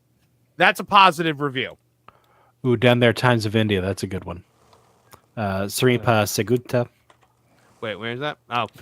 In its 21st century adaptation, Snow White updates itself to show that a princess doesn't need a knight in shining armor, but at the same time, it doesn't quite manage to sweep you off your feet. Positive review. I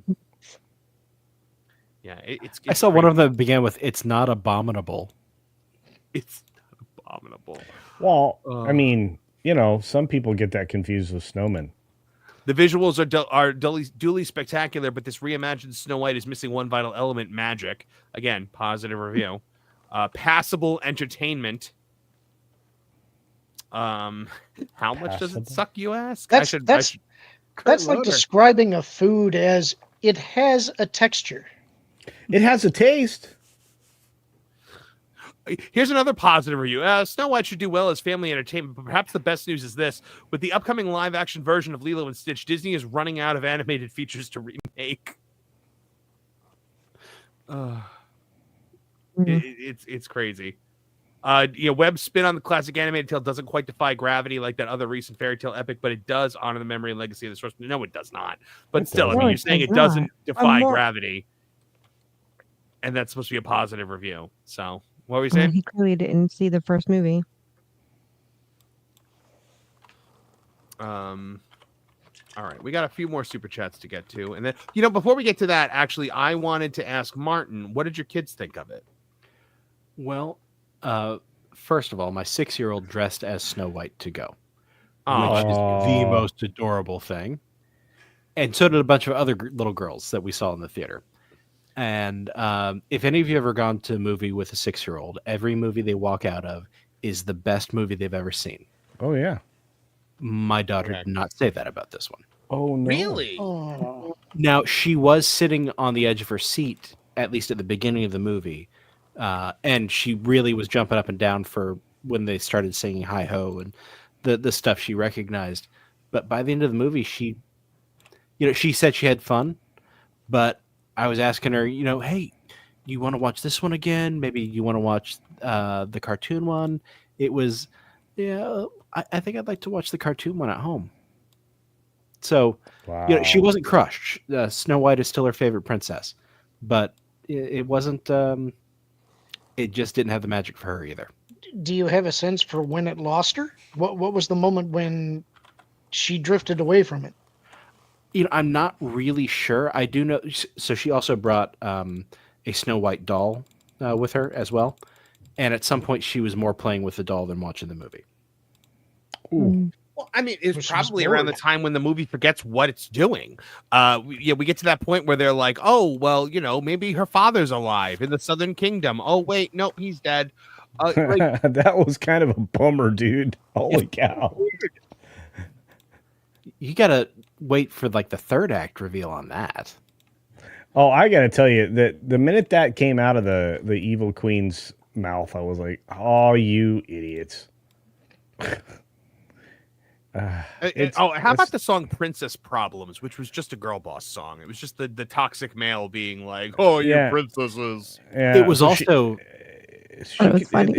I think, but Martin, I think that the reason we got the Princess Problems song is so that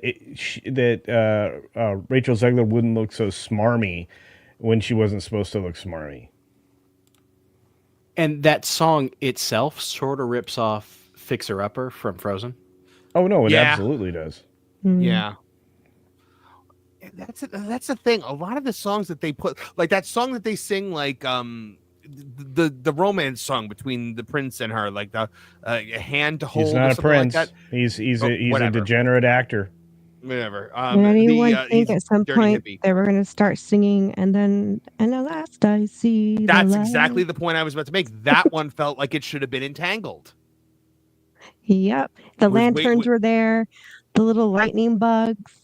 Yep. Yeah. Every The song they scene was inserted pretty into much- this felt like it should have been in something else. The Queen song sounded like it should have been an Ethel Merman song. Oh my gosh, that would have been so good. Hello, Did anyone else also make the connection? So when the prince, I know I keep saying that. The dirty hippie. You're fine. The lead whoever, dirty hippie. The guy was in the dungeon. Did anyone kind of connect the dot on? So this looks familiar. Oh yeah, because they did it in Sleeping Beauty. So now she's on a rock, not in a coffin, and out. And he's up in a dungeon. So how's he going to get out? And the first thing that came to my mind was, please don't tell me fairies are going to just kind of pop out of nowhere and release this guy. That'd be really weird. Well, he wasn't allowed to accomplish anything on his own. He had to have the huntsman help him. And I feel like the huntsman should have been killed, but wasn't for a convenient reason. Thanks.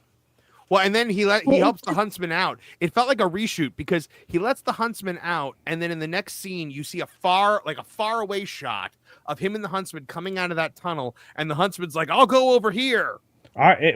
He was gonna go get the castle soldiers to do what? Nobody did jack all. By when the we time got they get there, the soldiers are still with the queen. So I don't know what the hell he's thinking. But the huntsman never comes back. I feel like they were like, "Oh my gosh, he leaves the prison." And never saves the huntsman, and we forgot. It felt like we forgot to film this, so now we have to find a explanation as to where the huntsman goes. Well, and how he all of a sudden is at the end of the movie. I mean, that was dumb. Was he at the end of the movie? Yeah, there was a lot of dumb at the end of the movie. I don't like when they have the Diddy all in white party at the end. Yes, I was like, holy cow, Diddy's in the house. Yeah, but when I saw that in the trailer, I assumed it was the wedding, but I guess the wedding would have been just too much. I don't like post-credit coronation. sequences. We don't know. Oh, go ahead, Martin. Well, I was saying I don't like post-credit sequences, but if during the, I don't know, Diddy party, the white celebration, the huntsman is down in the dungeon hearing it all, like, guys, I'm still down here. I haven't eaten in a week. What you guys were saying before about the True Love's kiss, though, I felt like they were going out of their way to make it look as innocent as possible, so you couldn't get that. Well, he's kissing her without, without consent, which is one of the things that always gets said about the original movie.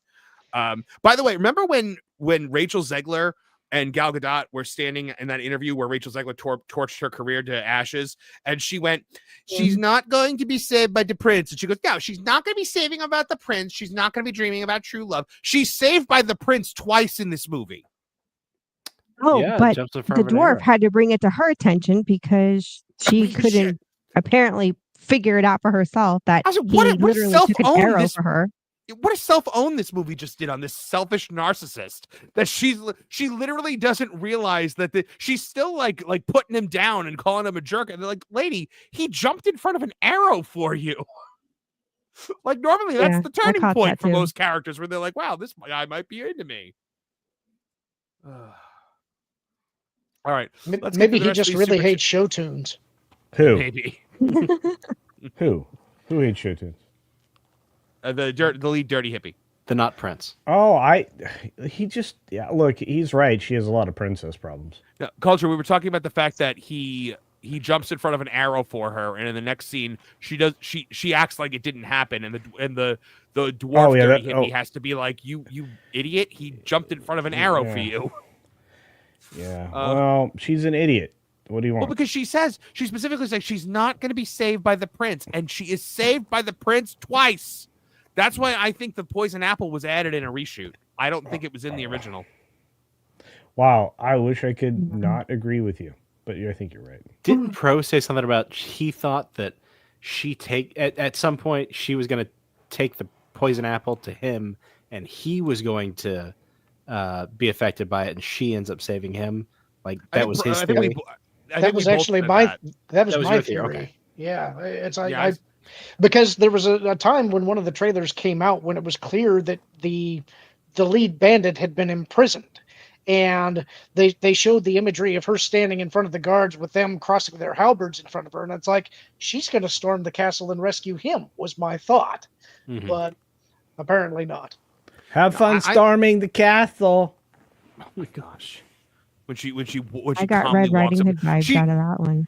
Well, she shows up in her red communist cloak. But they show up, and like, these people look at her and they're like, "Oh no, that's Snow White." I'm like, how the hell do you know? How do you know she's Snow White? It's just her stage presence so great that you're just willing to follow her. Like, there's nothing about it that's like, that's our princess, that's Snow White. They haven't seen her since she was a little girl. I don't know, man. And she was hidden pretty well from everybody behind the castle or in the castle walls. Yeah. Real Rain 89 for $2 says, "I said it last night. Disney is going to make KK CEO." We read that one already. Rona Buddy says, "I would have cast Flint Hot Glum Gold as Grumpy." I would have liked that. That would have actually made the. Can I say something though? I'm going to say something that's positive. I know, hard to believe. And I don't often say positive things. Okay? I know. I liked Grumpy's character. I did too. I like it, and I like the actor that plays him because he was Randall on Scrubs. And if you notice, when they're all kind of circled around, on the left-hand side, there is a dwarf that looks exactly like Bob Iger. Oh, gosh. Seriously. Wow. Now you're going to make me rewatch it just to see. Seriously. Yeah, I don't know. I don't know what Oh, I'm saying. man. But no, I agree that, if Grumpy was Flintheart Glomgold, I think the scene where she's under the poison apple would have been far different. Olsen, help me up onto his casket so I can dance on it. He was dressed for the white party too. He was. He was ready for the freak off. Olsen, help me up onto his casket so I can dance on it. Or hold on, the better one for that is where's my? I gotta organize these clips better. There it is. All I do is win, no matter what. Got money on my mind. Everybody hands go up, and they stay there, and they stay there. I love him so much. I'm glad the audience does too. Liquid Fox for $2 Canadian says, and he fell from heaven like lightning. JPS for $2 says it was the Protheans who visited us. Yes, of course it was, with the Mars ruins and all that other stuff. I gifted 5 Tooney Town TV memberships. Congrats to everyone who got that. And then I did another 5, one of which was received by Lorne Connor. So I always love when that happens. John Williams for $4.99 says Grimm's version wasn't the OG, guys. It was a deliberate attempt to make darker retellings. Many of the stories were simply the first written account. I mean, that makes sense. That does make sense. There's a great Grimm story called Godfather Death. Der Gavaten Tot. It's really dark. Very good. You know, you're the only one I know that can actually speak German and sound like you're from like one of the provinces, like Schleswig-Holstein. Or something. My German teacher said I sounded Bavarian. Very, very, yeah. My accent was taught. The dialect I was taught to speak was from Schleswig-Holstein. That's why I was like, oh my gosh, you sound authentic. But yeah. Regina Sharp for $5 says the only real victory is survival. Brought to you by Glom Gold Productions. I know Kung Fu. John Williams for $4.99 says Germany has a story about someone with giant scissors who will cut your thumbs off if you suck on your thumb. Yeah. I know that one too. Yeah. But again, it was all. That one. That's why. Okay, so just understand these tales were there to teach moralistic stories to youngins and to keep them from being dead early. Everybody agrees. The Germans think everybody's dying all the time, but they were warning the kids that they were dying all the time. And as somebody who lives in Germany right now, somebody could probably tell us that yes, Germans think you're dying all the time. Is that true, Erica? Yeah. Yeah, you can say that. John Williams for $1.99 says they openly say that, but you definitely you feel it. You feel it. It's like it's culturally there. But it's funny you mentioned that because Hispanics, or at least in the Cuban culture, we're the same way. So I'm over here and I'm like, am I tied? That's why that's why they're rabbits all the time. John Williams for $1.99 says I was the only one in my theater for Looney Tunes. Oh, that's not good. Oh, that's very bad. I have to see this now. Yeah, I do too. I got to get to see this. John Williams $4.99 says it's doing well enough that WB is considering releasing / selling Coyote versus Acme. Yes, to catch up. Yep, WB is holding on to a movie that is finished and won't even sell it. Yeah, they took the tax write-off. They did it with Batgirl too, but we didn't complain about that. Yeah, look, I have a feeling. Okay, so if you guys don't know, Ketchup Entertainment's like a company that got a little bit of money to go out and buy things that they think are going to be worthwhile. One of them is the next Hellboy, The Crooked Man, which I think is coming out this month, maybe next week, or next. I think I actually saw it on the streaming services already, Hulu or Disney Plus had it. Yeah, and I think it's getting a theatrical release. But anyway, Ketchup Entertainment has gone out there and bought a bunch of things that nobody wanted. and obviously that Hellboy thing, obviously this Warner Brothers thing, but they may actually make a name for themselves with Looney Tunes, which would be insanity. All they're trying to do is do what Blomkamp did, right? Or what? Oh gosh, the horror guy that got to deal with Blumhouse. Universal. Yeah, Blumhouse. Yeah, Blumhouse. Oh, I said Blomkamp, didn't I? Anyway, Yeah. Blumhouse. So yeah, and that's, I mean, he was able to start making movies because he made some movies that were reasonably successful for what they cost, and when he partnered with Universal, went bananas, and they were able to go get Atomic Monster, which was Wan's horror company. And so this is the way they go about getting these types of studios launched. So I have a feeling Ketchup could actually become, in probably 5 or 10 years from now, a legitimate studio, and we need them desperately. Look at what Neon's been able to do. They've done quite a bit. They actually won an Oscar this year with Anora, and they're nothing. It's like they're just a better version of A24. Yeah. So anyway, sorry, I go off on these tangents all the time. A24 is the studio that's making the weird Barney movie. Yeah. The Barney the Dinosaur movie. Liquid Fox for $5 Canadian says Nolan is so nice and yet you are terrible to him. You don't deserve Nolan. You deserve nothing. Maybe change the Wonka clip with the Cena one. You lose. Good day, sir. I used to have that in my lineup. That is okay. So I'm going to say this. Still, nobody can play Willy Wonka. Only one man. Yeah, you're correct. Gene Wilder. You are 100% correct. We've seen 2 other Willy Wonkas, and both of them were.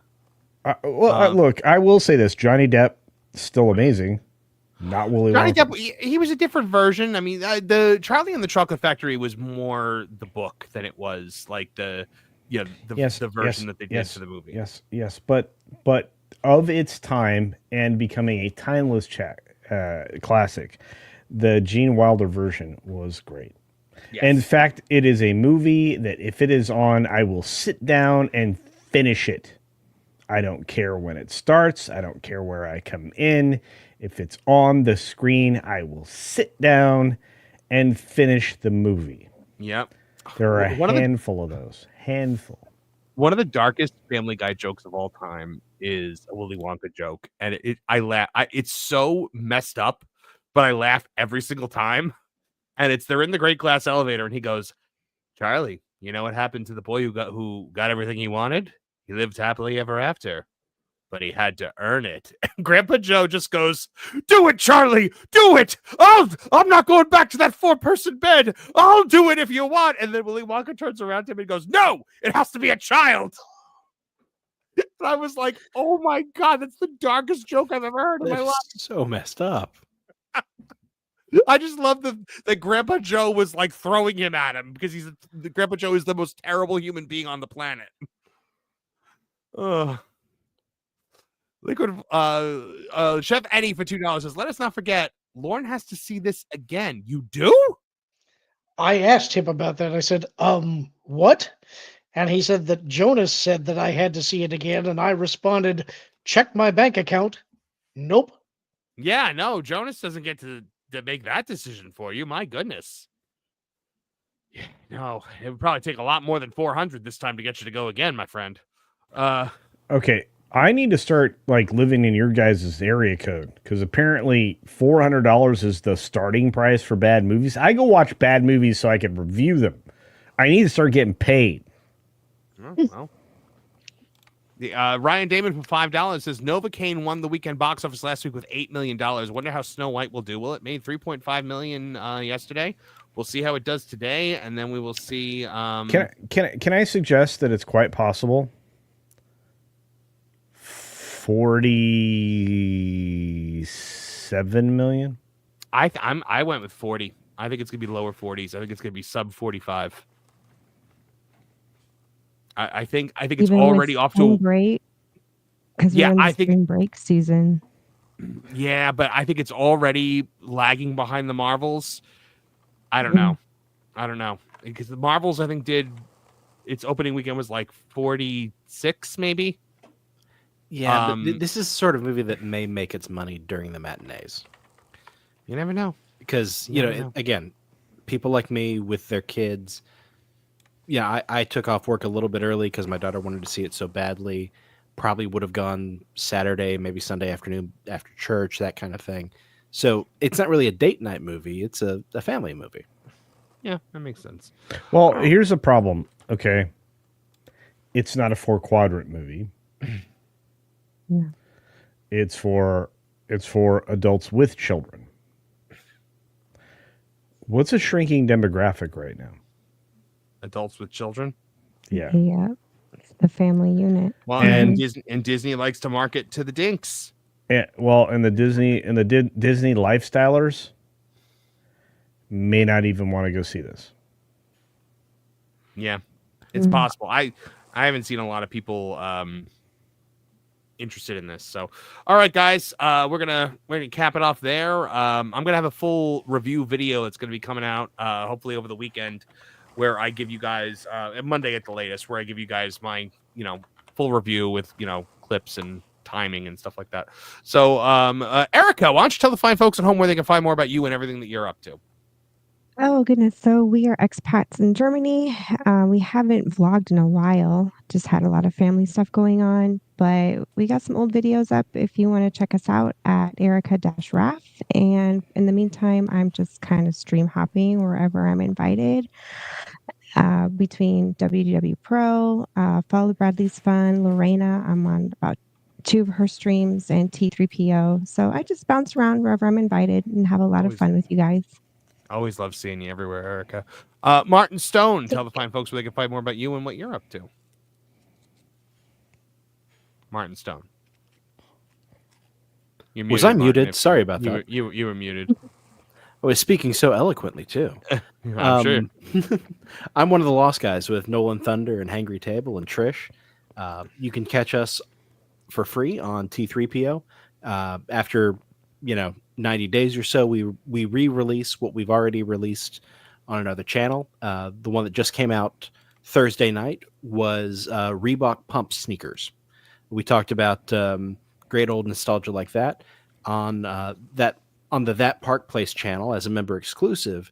You get the fresh stuff, and today's release was theme songs. Great theme songs. Fantastic. I love that. Was Perfect Strangers on there?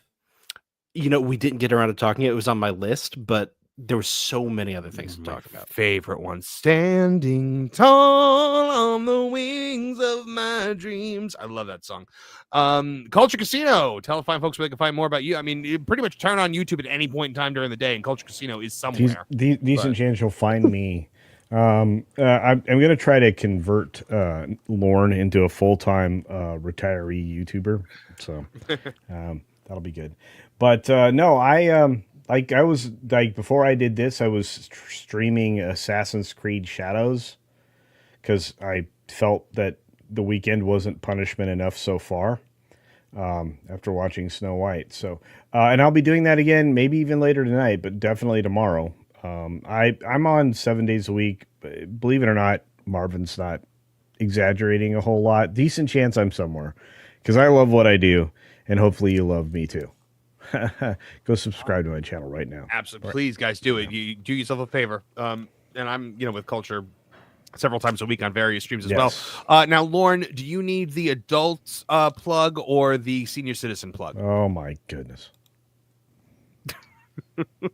And we were getting along so well. You missed the joke. I popped into Pro Stream at the very end last night, and I popped in and I said, I was hoping to talk to Lauren, but I guess he took the early bird special. I heard. I listened to the stream after I left. Thank you very much for that, by the way. That's you have any idea how mortifying that is to get asked that question? No, I would be beside myself. It's the gray beard. It's like, for those that are not familiar with the story, when Lauren went to Snow White, they asked him adult or senior. I hope you said senior because it's cheaper. But that's the Cuban in me speaking.